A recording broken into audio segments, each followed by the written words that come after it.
given that you've had a very rich and varied life, and our conversation can enter many zones, the zone that comes up at the moment is your creativity and the inspiration. I mean, I can imagine that when somebody said, "Well, what are you writing about?" and you say mushrooms, Yeah. and they go, "What?" and so and so I really want to hear the inspiration and just how this whole thing unfolded. So can you speak to that? I can. So, I never set out to write a novel. I've been a screenwriter, I've been a movie maker, I've been a director, producer, continuum teacher, but writing a novel, like with actual words that stay on the page that people read, was never something that I aspired to. But I started working on this story that seemed like that's what it wanted to be. And I would say that it all came from this question that I've had ever since I was a kid about when is it time to act? When will you know? Will you know when it's time to act? And what does it take to actually get a person to become an activist, to take action on your own behalf? Mm-hmm. The story really started when I was driving in the car and I heard this commercial on the radio for the Center for the Cure of Hyperhidrosis, which is sweaty palms. And I didn't even know that it had a name, but it did. And so that night I sat down and I wrote this piece, this character named Donnie, who had sweaty palms. He had this condition, and he was riding in the car listening to the radio, and that's where the whole thing started. And then he was on his way to meet Ursula, this woman he had met at a party the night before who was a belly dancer and a travel agent. How bad could that be? And that's where the whole thing began. And so the next time I sat down to write, it was Ursula. I had no idea who she was, but she answered the door in this belly dancing skirt with all the jingle jangle bangles and was completely annoyed at who was at the door. And that's how she met Donnie. She opened the door and there was Donnie. In a character world, the two had never met each other before. Well, they had met each other at the party before, but there he was. So let me ask you this. So in the sense of you entered into a door, we could say, and then suddenly the door began to invite you, further, and suddenly these characters were being revealed. Mm-hmm. And so how did you realize that? How did you engage with these two entities? Well, at this point I was working on another project. I was working on a screenplay, so I could only really give it like once a week. Oh. And so once a week I sat down and I started to write these characters. And I wanted to know more as a writer, as a person. I wanted to know more, and somehow they started revealing more to me. And it was like all these different episodes were just dropping in, not in any kind of order, certainly not linear. I had no idea what they had to do with each other. Different new characters would arrive, and I had no idea who they were, how they fit in. And eventually, and I just thought, okay, well, my job is to just accumulate and to gather these things. And eventually, I started to see patterns. Okay, well, maybe this happened before that, and maybe this was a result, or this could all group together. And I just kept writing based on my curiosity of something that I had just written. Mm-hmm. Like, oh, okay, I'll pursue this. Oh, seeds have shown up. Oh, there's something here about GMOs. I'll just keep pursuing that. And then I collected maybe 90 of these episodes before I ever started to put a structure to this thing. Because I didn't want to impose a structure, and I was kind of nervous that I might flatten the whole thing out because these pieces were funny and this narrator was very lively and engaged and these characters were off the wall. And so I started to shape it and then really see what I did and didn't have in the way of really what the story needed, and then started to fill in the holes in that way. So how did the idea of the mushrooms come in as a character?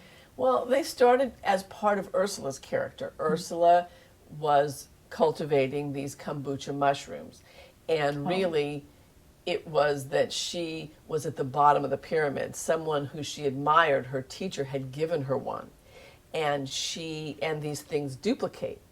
And so she didn't have the heart to kill them, and so now she had like hundreds growing, and was part of her character, right? But they're really not mushrooms. They're really bacteria. And people call them mushrooms, but they're not. A real mushroom has mycelium, which is this little root-like structure that connects the mushrooms and connects them to all of the plants in the forest floor. And so both as a metaphor for things that are happening underground, and as a mushrooms are almost like tricksters in the story, in that they have their own intelligence and their own agenda.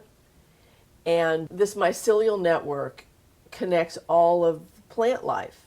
And there are those that believe that it has its own intelligence or its own biointelligence, that it enables it to communicate nutrients to these plants. There are studies and people who sell mycorrhizal or mycelial additives that you can plant with vegetables and fruit, because it attaches to the root system of these plants, and it actually brings more nutrients to it. So anytime you're in the presence of mycelium, there's more nutrients, and there's more communication, and there's more intelligence. And so I just took it to an extreme, where the mushrooms are talking, and the mushrooms have their agenda, and lo and behold, it's really the mushroom story after all. In fact, someone asked me, whose story is this?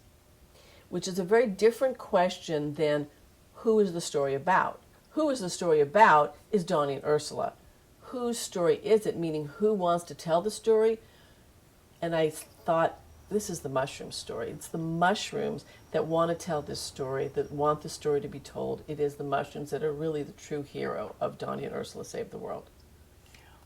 Well, it's just so interesting. So one of the things that I think is kind of salient in this, where as an artist, that you gave up control of the material, that you let the material emerge without locking it in and seeing, well, what is this story? So were you surprised that you found yourself, you're not a basically vegetative person, I don't think.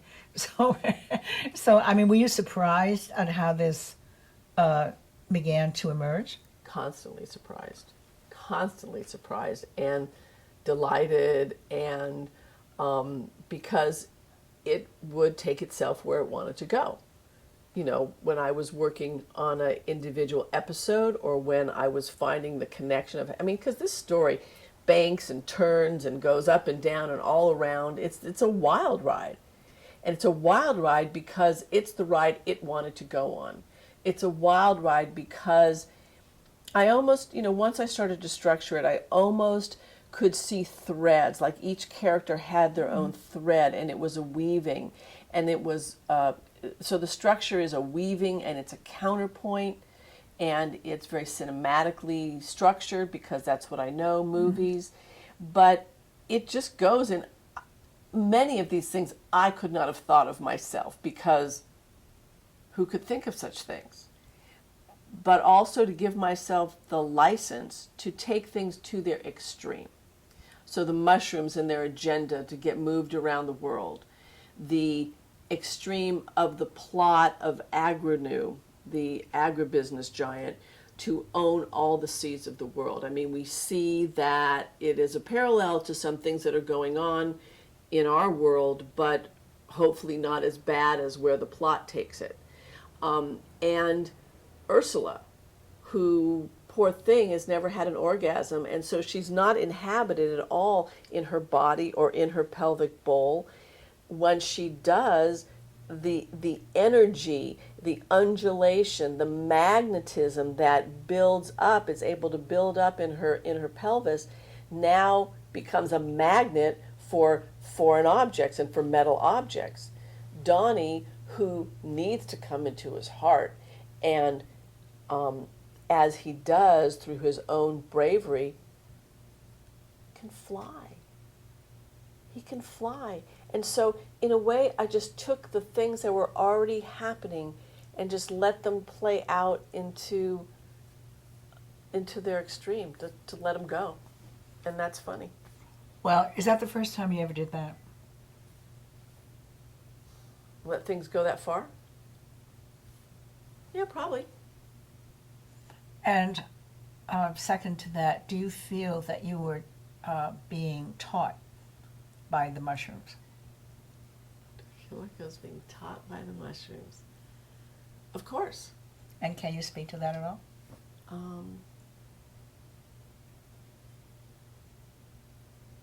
Of course. Well, I was taught about the mushrooms.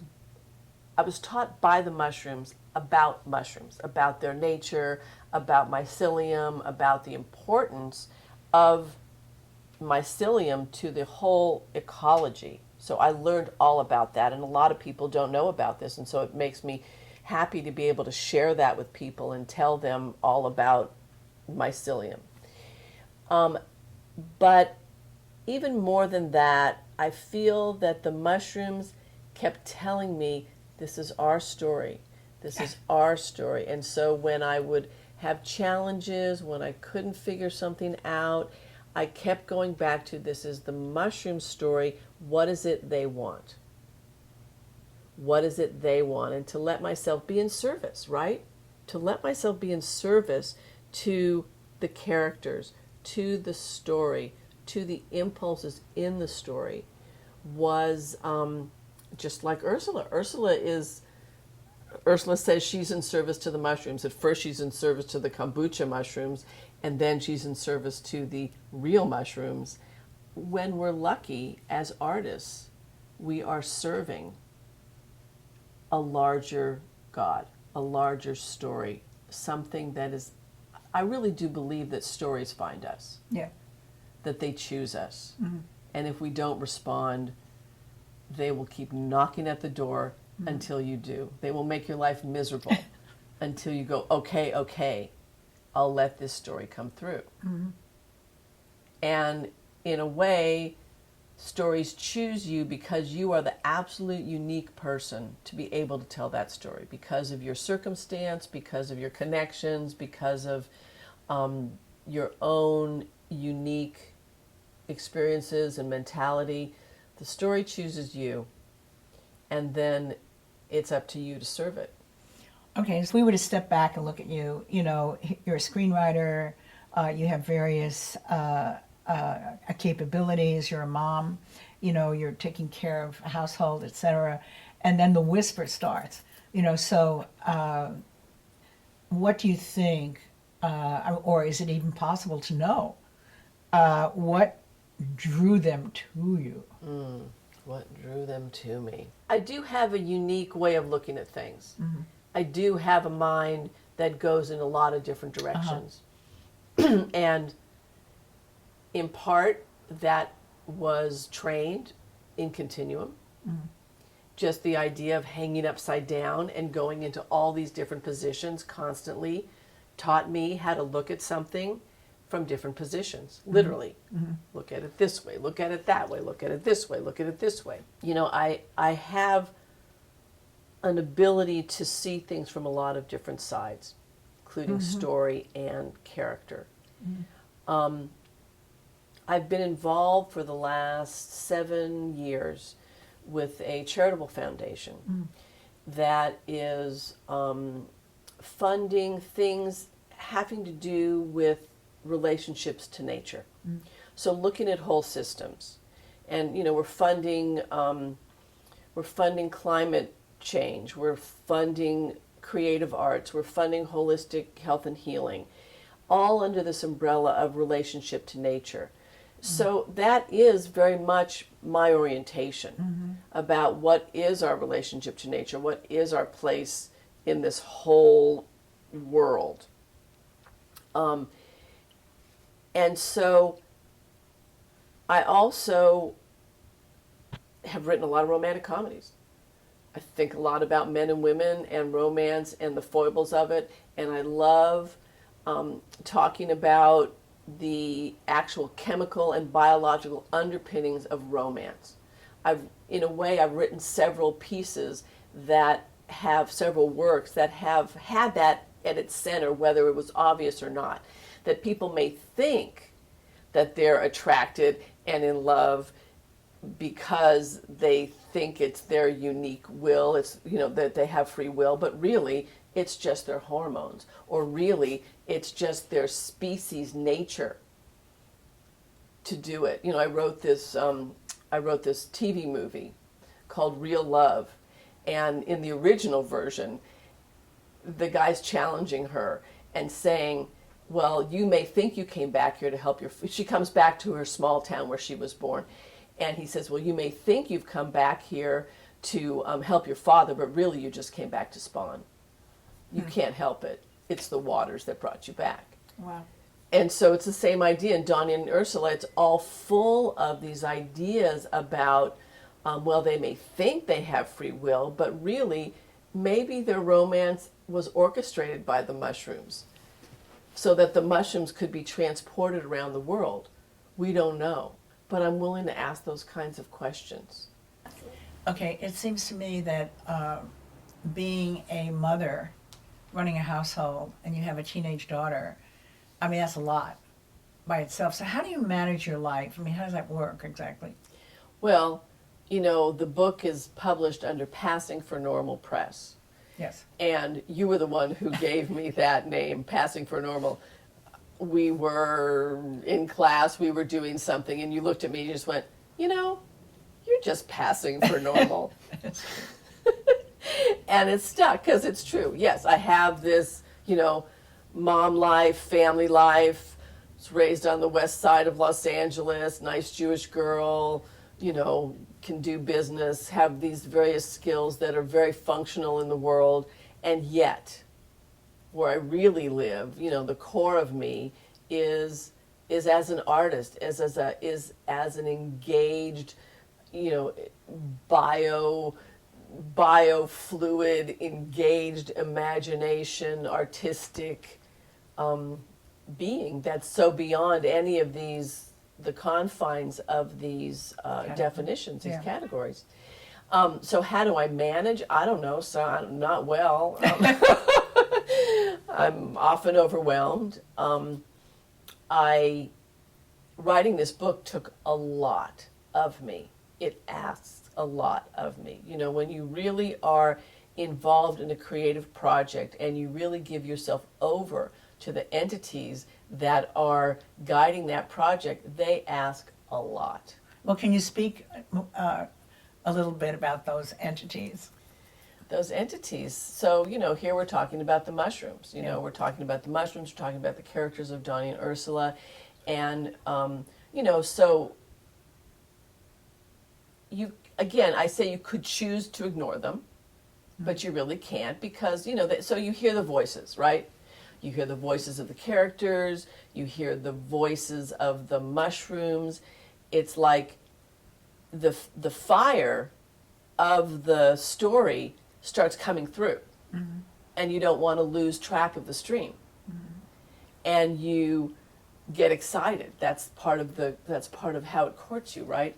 It gets you very excited, and so you want to stay with it, and time can go and you don't even know. Being a mother, having a child at home requires that I remember it's time to make dinner, it's time to, get Sophie to school, it's time to do these things. So it imposes a rhythm on my life that I can't ignore. So I have to work within that. And I think I'm very lucky in that I can finagle all kinds of time to give to writing, or to give to, now we're in more of a promotional mode, to give to these other engagements while still running a family. As you're speaking, I'm thinking of Edgar Allan Poe. And I'm thinking that all he had to do was sit at his desk. Yes. And then when I think about you, I mean, and you're going here, and then you're fixing the eggs, and then you're doing the whatever you're doing. And then, so how much time did you actually allocate to the mushroomology? Well, it took me about 8 years to write this book. Wow, did it really? Johnny first showed up way back when. Wow. But I couldn't work on it. Totally, like I said, I would only work on it once a week because I was working on another project, plus I had all this other stuff going on. And I actually made a deal with the story. I said to the story, okay, you show up and I'll show up Wednesday nights. Oh. And it was amazing. I wouldn't think about the story the entire week. Wow. And come Wednesday night, I'd sit down, and there it was. Wow. I'd write for about an hour, there it was, and then it was like, the gates closed, and the whole week I wouldn't think about it. And this went on for months and months and months at a time on this schedule because I couldn't really afford to give it any more time. And in fact, there came times when I tried to give it more time, and it didn't work. Oh, that's interesting. Yeah. And so I learned from that you actually can negotiate with these projects. You actually can. You can say, okay, this is what I've got, and so I'll show up and you show. But I had to show up. If I didn't show up, the deal's off. Yeah. Right? Yeah. So it's really about meeting it. Okay, so earlier in your life, in other writing situations, etc., did that ever show itself at all? I mean, in any way where something is pressing into existence and you agree to midwife it? Not in that same way. Not in that same way. I think that, I have evolved over years to be a much more intuitive person, to be and to honor that. I think earlier I was more mental, and I really felt like, because I wrote a lot of screenplays, and I felt like I muscled my way through them, and that it was up to me to make it happen. And a lot of it took place up here. This other project that I talked about, Real Love, this bass fishing romance story, was almost like, and Donnie and Ursula was started before that and was finished after that, but in the middle I had this relationship with that story where I had to make a lot of changes in the story to the main character, the male character, and he showed up. So I'm like sitting down to do this. I don't know how I'm going to change them, basically trying to keep the story the same but change the character. And I hear this voice, and he says to me, "My name is Jay, and I will lead you through the changes of this story if you follow me." Okay, I'm looking around. I mean, I heard this voice like it was outside of my head, right? And then he said, "Meet me in the park at 10 o'clock. What park? I live near Temescal State Park, so okay. he's like, it's a story about nature, so he wanted me to meet him in the park.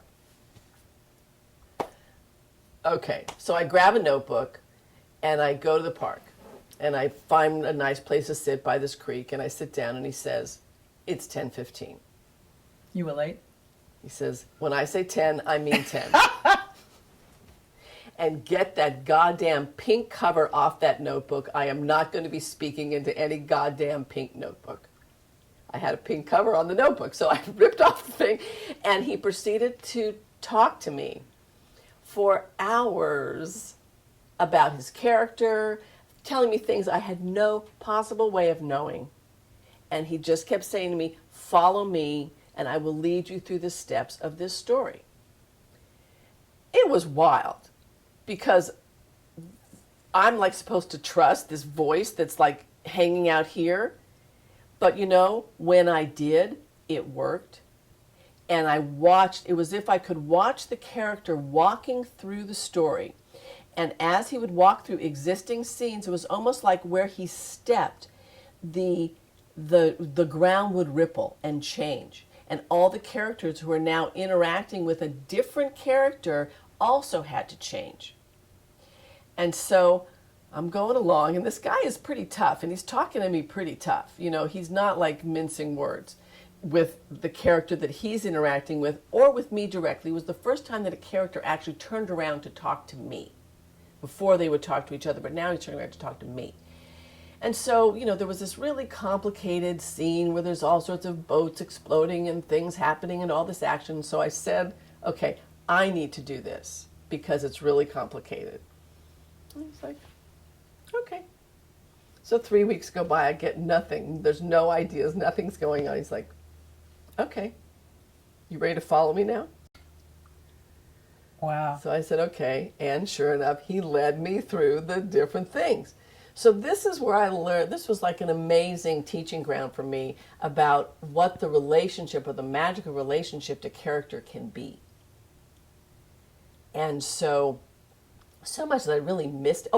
And so then there was a draft. So I turned in a draft, and the executives, I'm putting quotes around them, they were not quote executives, they are real executives. The executives want to make all kinds of changes to him and want to make changes to his character and to his job. And he says to me, what do these fucking people know about my job?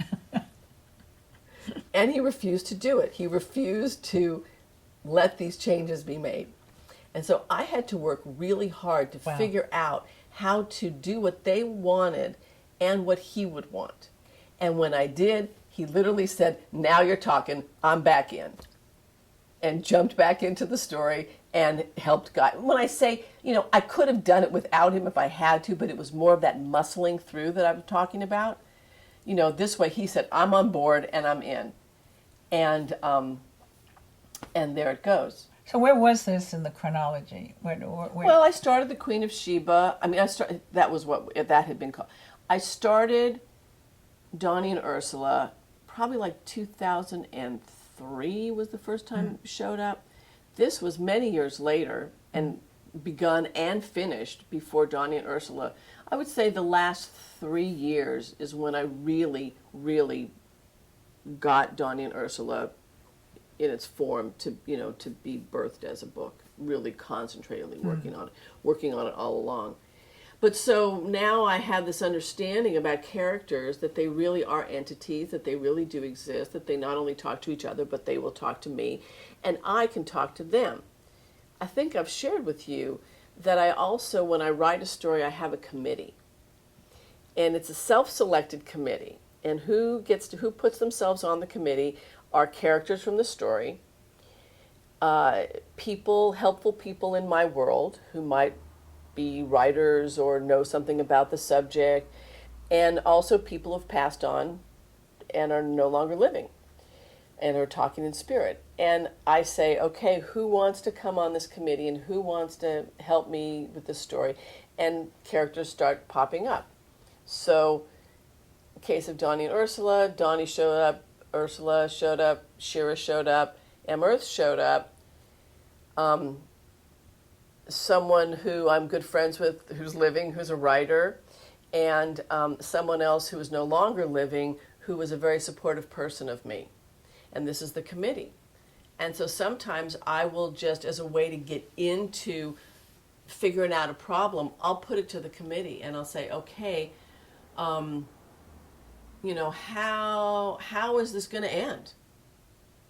And they'll start talking to me. And I just write down what they say. And I hear their voices very distinct from one another, and things get worked out. Or sometimes I say to characters, you guys work it out. Because I can't. I don't know what to do. You and Donnie and Ursula, you've had a fight. You guys work it out. How are you gonna come back? It's quite wonderful. You can understand how much I miss them when the project is over. Well, okay, so there's, in my mind, the art of writing, I've always felt was more mediumistic than other forms of art. That's what we're certainly talking about. Yeah, and so that it's kind of an interesting thing where it seems that there's an inspiration, and then once the inspiration is accepted, then the door starts to open, and so in terms of you trusting the event not knowing where you're going, and the fact that you worked 8 years, and so that's a long time. It's a long time. And kind of not knowing, and the issue of trust in something that you can't control really, unless you just take a bromide or something and shut your brain down. But I mean, so can you speak to, because I think that that's a really important factor in the creative process, particularly with writing where you have to listen, right? Yeah. And that it's different than dance or acting or other things. I mean, it really is very different. Well, because you're taking direction from the characters, right? You're not taking direction from an outside director or choreographer, exactly. right? It's the characters. But what you're describing, are you not describing Continuum?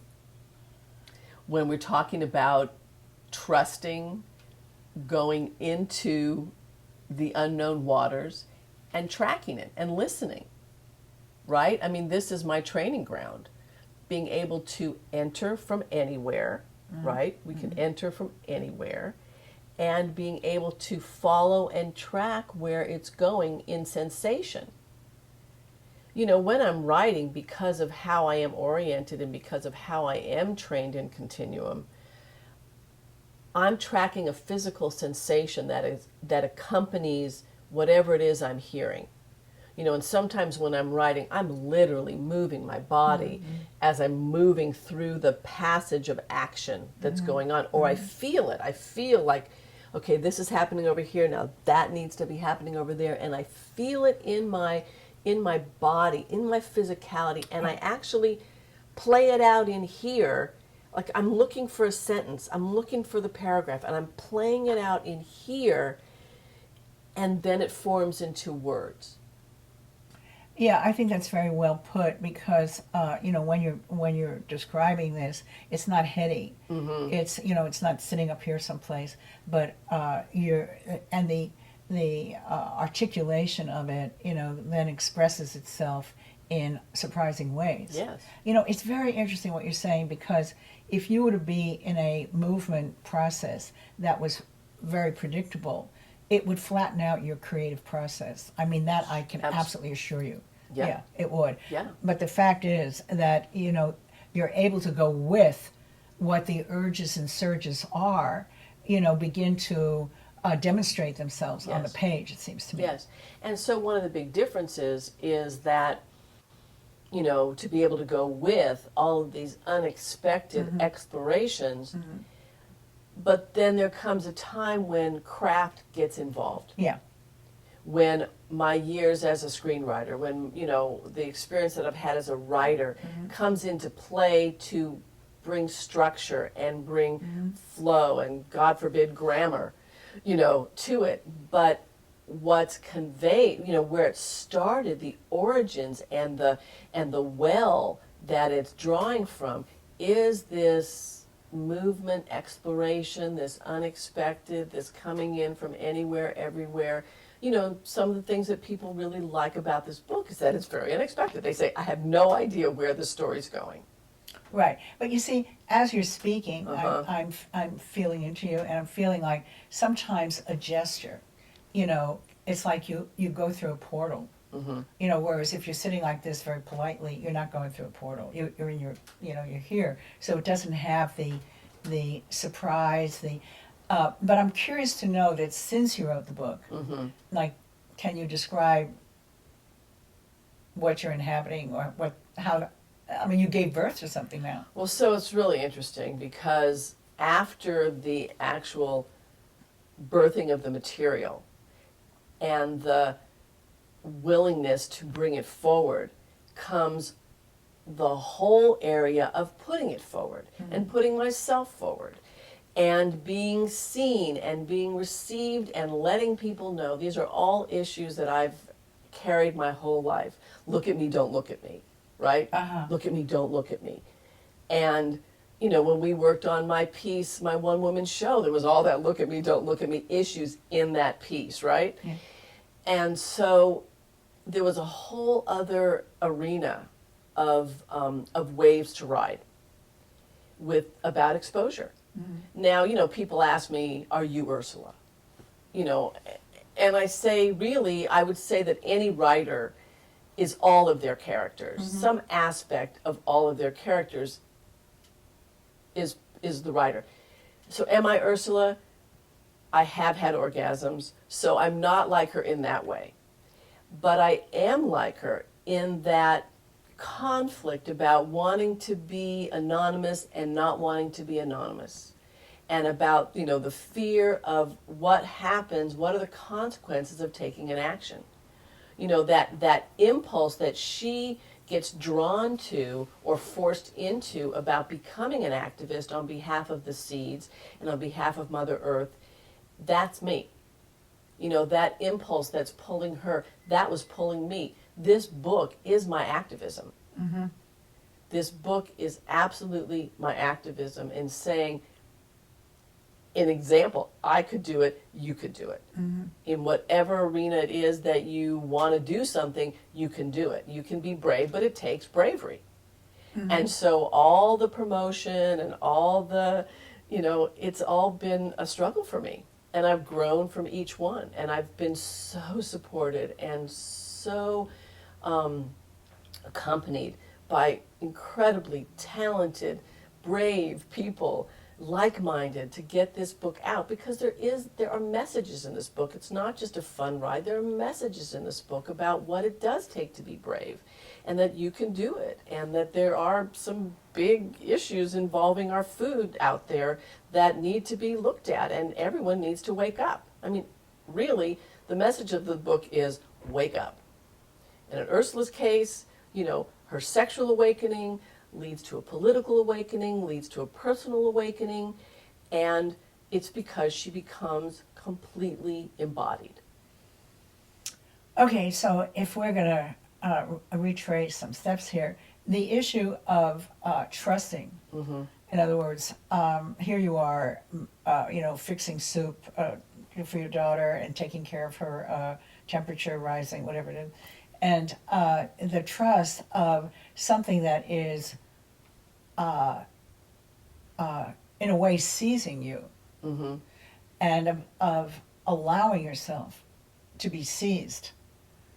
At which, again, if we were to look at it from a camera angle, we'd see, well, here's kind of an ordinary person, kind of creative, doing the film thing, and all of a sudden comes this major, and yet the trusting of it, of letting go of control, is what I think is very salient here. That you don't know how it's going to end. You don't know what the characters are going to do. You don't know what the mushrooms want, particularly, and yet you're allowing yourself to go further and further into that. Now, I want to, I'm going to plug Continuum here, because I think that I think when you do a lot of predictable movement, it locks your creativity up. Mm-hmm. And so that when you are in movement that is not predictable, that's not familiar, it allows a certain abundance to be present. Well, what do you think about that? Artists in different mediums are begging for that. Mm-hmm. That is, if they say a prayer at night, that's the prayer they're saying, mm-hmm. right? Let me be wild. Let this surge through me. Mm-hmm. Let me be taken. Let me find the way, let me bring it forward. Mm-hmm. These are the prayers that the artist says. Mm-hmm. And so to be able to have a kind of training for exploration that Continuum provides, mm-hmm. of doing things that are unexpected and embracing it and not being afraid of it. Mm-hmm. It's like, oh my God, this my arm is doing this and I don't know why. And it doesn't matter why. Because why isn't important. What's important is just to notice it, to observe it, and to let it be. And that's also true, I think, a lot of times when people are writing, they're editing as they write. Right. And so they're trying to get it shaped and perfect before mm-hmm. it even comes out. Mm-hmm. And so to be able to be versed in the art of observation, mm-hmm. in the art of tracking sensation, means that you can let this be. this shaking arm, it's a shaking arm. Okay, we don't need to know why or anything about it except that it's a shaking arm. And then maybe some other day there'll be insight about that shaking arm, or maybe some other day that shaking arm is going to couple with a twinkling hand, and then something will come of that, and we don't know what that is.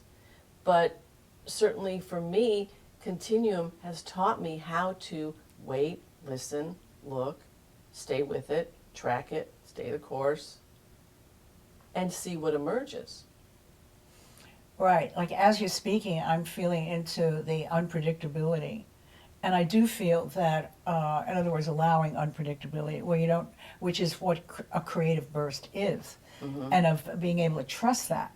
And so that again, I feel that when there's too much control, it sterilizes and doesn't allow for that kind of, I guess you might want to call it nonlinear or randomness or whatever you want to, however you want to describe that. But to trust that, does come from a body realization, I would say. Yes. I mean, when you, Yes. yeah, And then there's craft. yeah, right. Because open exploration may or may not come together in a piece that someone else wants to watch or listen to or read, right? So we do know about story structure, and we do know about choreography, and we do know about the dramatic rise and fall. And so to be able to combine it and know when it's the right time. A friend of mine who's a great writer said to me that a draft writing is done draft by draft, and every draft is for something. And don't try to make a draft serve too many purposes. It's like, so this draft is just to throw the story together, and the next draft is to deepen your characters, and the next draft is to really tighten up the action, and the next draft, so that each one takes place, so you really are having a particular focus, and that also helps not only to focus, but to open, to still letting those unexpected things play. So it's not like you're bringing in all of these structural elements at one time. You're just saying, okay, this is going to be for this, and everything else gets to kind of swim. And this one's going to be for this, and then everything else gets to kind of swim. And so I think that's what allows for, all the things that we're talking about allows for this kind of multi-dimensionality or complexity that appears in this book. So now I'm going to plug Continuum, because because honestly, I could not have written the way I wrote. I could not have thought the way I thought if I hadn't spent years and years understanding what it is to complexify a movement. Understand what it is to let A and B make unusual couplings that we don't know, and then really going with that. And so all of the ways that we've been talking about, and letting curiosity lead. Letting curiosity be the leader into whatever it is you're writing or whatever it is you're tracking, and not saying, oh, I know what that is. There are times in the writing process and as you're getting towards the end where it becomes very functional. Yeah. As it This should sentence needs to be shorter. Yeah. This needs to, this is not a real word. These kinds of things. But that happens way, way, way later. All of this other play, this conjuring, let's say, when you're in that conjuring place, to be able, as I have been because of all my training in Continuum, to be able to have this richness so that the conjuring doesn't just take place in one direction, right? It takes place in all of these different directions, and it's like, okay, I can ride this, and then this is, I can switch over, and I can move over here. Oh, I can switch over, because those pathways have been greased. Those pathways have been opened within my own system. So I get back to Ursula here, who doesn't trust herself, is not feeling the sensation of her own body to the extent that she can't have an orgasm, she can't gather her sensation enough to peak, she's muted. She can't be effective in the world. She can't feel those strains to track. And so it takes someone like Shira, who's rich in her feminine juiciness, who is very much in her body. She teaches belly dancing, which is a form, different than Continuum, but it's a form of inhabiting your pelvis, right? And it's got, guess what? Wave and undulation. And so really, we could say that Ursula got her orgasm through the wave, through finding the wave motion, right? And Shira keeps shouting to Ursula, suck your tongue, use your tongue, which of course is, your big piece about how the tongue is the wet. The tongue is the wet. The messenger. It's the messenger. The tongue is the messenger and connects all the way down to our nether regions. And so for Ursula to be in that snake, in that wave motion, with her tongue, creating the wet, that's what allowed her to come into herself. And Shira's message also about the orgasm is that it's hers. It belongs to Ursula. It's her own blossoming. It's not, it's great to have a partner, but it's about her. And so again, like Continuum, it's about self-reference and being able to build self-reference where she had none before, to the extent where she couldn't even locate herself. Well, when you're speaking about Ursula, I'm feeling into a woman who's unawakened, basically, Yes. and accommodates the unawakenedness in a kind of mausoleum of memory. I like that. and a kind of separation from what's alive, because because she's not that responsive, and we don't know the level of fear that's encasing her. But those levels of fear are inherited anyway. The body claiming that women have to suffer through, through wherever they happen to be geographically or whatever, is the stifling of the mystery of existence. And so that it's a huge social price that gets paid for that. So I think that with all the things that you've been describing, the level of trust. So where did you develop that trust? How did that? Did that ever show up somewhere?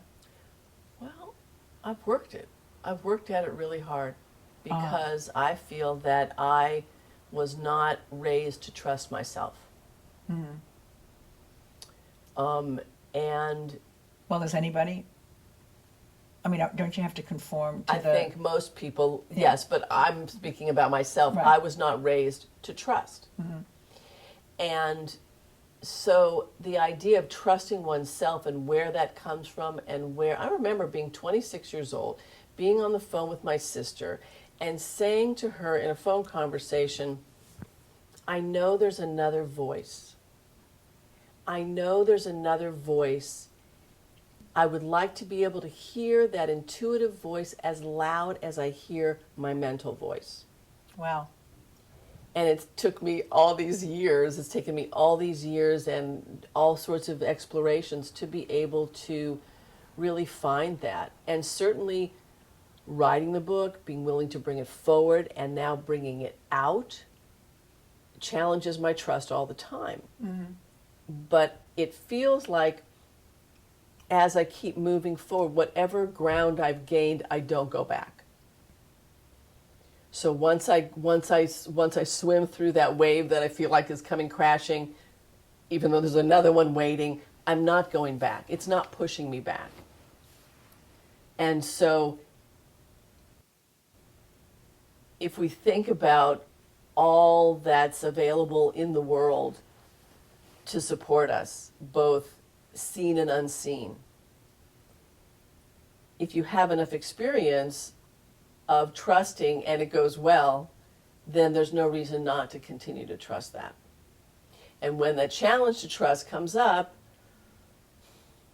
just breathe, find your breath, and take the next step, because it's what's needed. Wow. One of the things that I've been struck with in the many years that we know each other, which I think is around 30 years, and watching the incubation of your artistry emerge. Mm-hmm. And one of the things that I've been struck with is your humor, actually, and which has always been very interesting, because, we can enter a very dark zone, and then all of a sudden there's this giggle that arises from the bowels of the earth. I think it's it is very characteristic of you, which has been really interesting, in our time together. Yes. To see the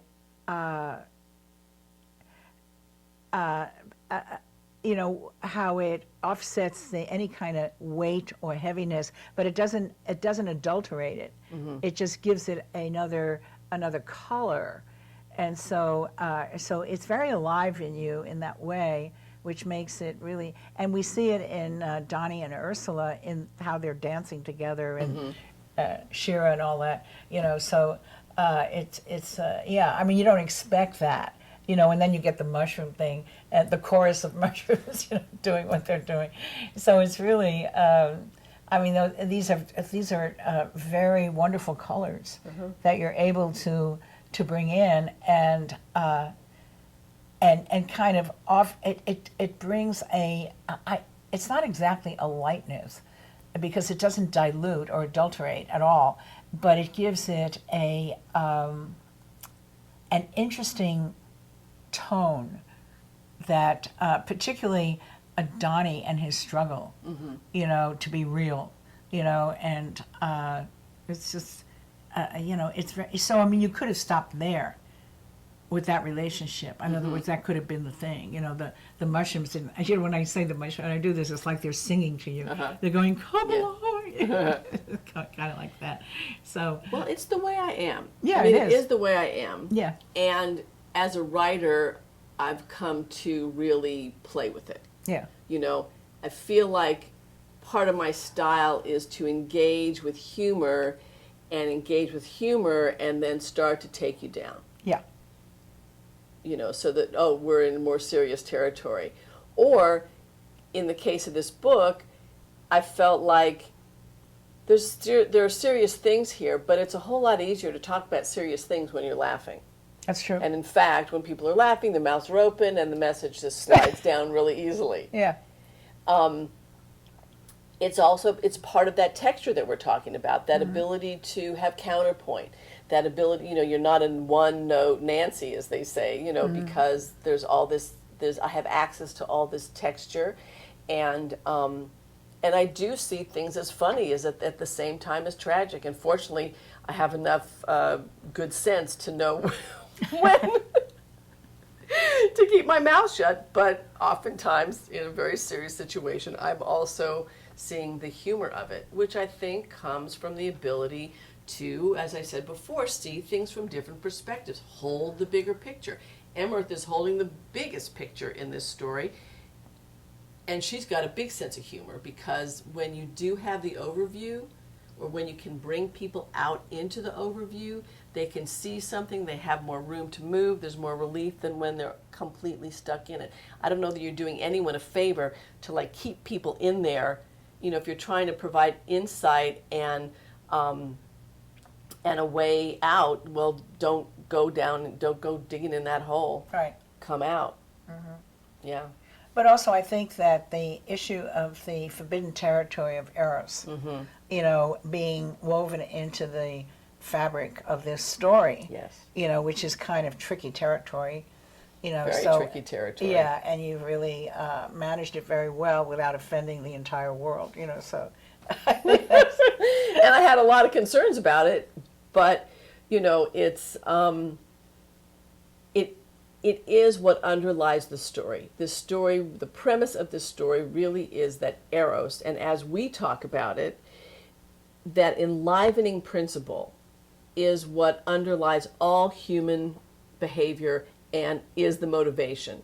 Seeking pleasure, seeking life, it's how we are programmed. It's how we are meant to do it. And Eros is the enlivening principle.